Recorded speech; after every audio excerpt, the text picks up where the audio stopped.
Coming up on the Paper Talk today, what is happening on the transfers front? Are Manchester United going to bring in anyone in January? We've been linked with a midfielder and a potential swap deal. Also, what's going on with loan moves? Are we letting some youngsters go out on loan? Plus, Mason Greenwood, is there another twist in the Mason Greenwood tale? Let's check it out.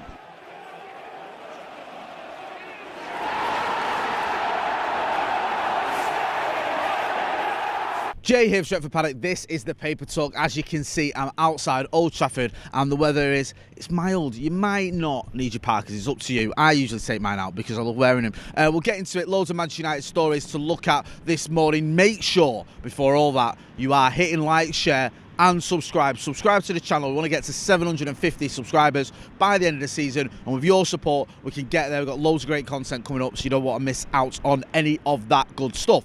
Right, Manchester United, what's happening? Facundo Pellistri, it looks like he could be going to Sporting. There's talk, I've seen this reported, I think it was, it's been reported in the Evening News, in the Sun, hashtag Don't Buy the Sun, a couple of other newspapers as well, and I think some websites as well, Manchester United websites online, saying that Pellistri could go to Sporting. There's also been links with Sporting midfielder, I can get this right, Morten Hjulmand. I probably pronounced it completely wrong. Forgive me. He's a young defensive midfielder. I think he's about 24 years old. Manchester United have been linked with him. There's talk that maybe there's some sort of potential swap deal that could go on. Maybe it's Pellistri and a bit of cash that could bring the Danish international the other way. We'll have to wait and see.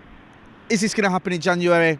Possibly, but a little bit, probably unlikely, to be honest with you. I think there may be a scenario where Pellistri could go on loan in January, and then if that works out, maybe there's a deal that can be made further down the line. It's a bit of a crossroads now for Facundo Pellistri, get me words out, because I feel like now, if he's not getting into the first team, if he's going out on loan again, then is he going to make it at Manchester United? I'm not so sure. I think this might be the beginning and the end of his time at Old Trafford. Get involved in the comments and let me know whether you agree. Also on, is it the beginning and the end or the end of someone's time at Old Trafford? Mason Greenwood. I had this story yesterday, and it's a story that's going to rumble on a little bit. He's doing quite well at Getafe. I think he scored a few goals, got a few assists as well. I think it's around the sort of 4 goals, 4 assists or 5 goals, 4 assists mark in about 17, 18 appearances. But he's doing pretty well there.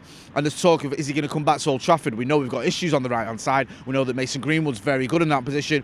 The problem is, it isn't about his footballing ability. We know that, and I spoke about this extensively yesterday. There's a story in the Express this morning saying that basically Erik ten Hag has pretty much already made his feelings clear on whether he would have Mason Greenwood back in his team, whether he wants Mason Greenwood back in his team, and that's because he was willing to have him back in his team last season or earlier this season, if you remember, not last season, earlier this season. You remember when Mason Greenwood, it was sort of leaked, wasn't it, that he was going to come back into the Manchester United squad. We spoke to Adam Crafton, who's one of the journalists who broke that story, and the club pushed back on it and said, well, you know, he's not, we're releasing all these statements, he's going to go and get his career going away from Old Trafford. Didn't say that he wasn't going to ever come back and play for United. If you look at those statements that were issued by the club, by Richard Arnold and by Greenwood himself, none of them, for me, indicate that this is it, the door is shut on him returning to Old Trafford. And it was obvious, and I said this at the time, that when this news was leaked that Mason Greenwood was going to come back into the squad, the manager had to know about that. He had to be aware of it, and he had to have agreed to it. I'm pretty sure he wouldn't have just said, well, I don't want him anywhere near my squad, and the club were going, well, you're having him anyway. That must have been a joint decision, and this is what the Express are saying. They say, look, the fact that we already know Erik ten Hag was willing to have Mason Greenwood back in his squad indicates the manager wants him. Now, I said this yesterday, we don't know what Ineos are going to do. They're waiting for their sort of partial takeover to be ratified by the Premier League before they make any sort of decision. This is according to reports on Mason Greenwood and perhaps some other decisions as well. But if they decide we want him back, it seems like the manager would be on board with that. Obviously, there's other factors in play here. A lot of fans, a lot of people were unhappy. Even we heard reports that staff here were unhappy with the idea of Mason Greenwood coming back into the team, back into the squad, back into the club, for the reasons we all know about, because of why he was suspended in the first place or why he wasn't playing in the first place. So it's not just a case of, is he a good footballer? Can he do a job for Manchester United? Does the manager want him? There's also other considerations to be thought about here. We'll have to wait and see what happens. It might be one of those where Sir Jim Ratcliffe, Dave Brailsford, Erik ten Hag and maybe Mason Greenwood himself all sit down and decide what's best for the lad's future. But as always, we will keep you posted on that one, and please do get involved in the comments and in the chat. Let us know what you think about Mason Greenwood. Let us know what you think about any of the stories I've covered this morning. Also in the Express, Jonathan David, the Lille striker. This one has been rumbling on and on and on, and it seems that United do have some interest in him. We know that he's been on our radar before a few years ago. I think he's 23 years old. He turns 24 on Sunday. How do I know that? Because he shares the same birthday as me. Obviously, I'm a little bit older than 24. I'm 25. But yeah, he turns 24 on Sunday, so he's obviously quite young. This season, I think he's got 10 goals in all competitions. Not setting the world alight. Doing okay, if we're being brutally honest. I think in Ligue 1 it's around 5 goals in 17 appearances, but he was scoring quite a few goals just before the winter break or before Christmas. So he's a capable striker. We need a striker. Is he the answer to our problems? Possibly. I think his numbers are decent. I don't think he's one of those where you go, he comes into this Manchester United squad and he tears it up. But I think he's one where you can look at him and go, if we can get him for around, I think, 50 million, 60 million, that might be worth a punt, because we definitely need a striker. We are threadbare when it comes to strikers. Jonathan David, young, scores quite a few goals. Could be the answer. I'm sort of 60-40 in his favour. Let me know what you think about it. If you've seen a lot of him for Lille, let me know. Do you think he could do a job here for Manchester United? The problem you've got with strikers is they're in short supply. There isn't an abundance of strikers just out there. We can go, we United need to go and get him, or if you don't get him, you can get him. There's a few. You look at the names being mentioned, though, when it comes to clubs wanting strikers, and it's the same names, sort of day in, day out. Victor Osimhen always gets mentioned.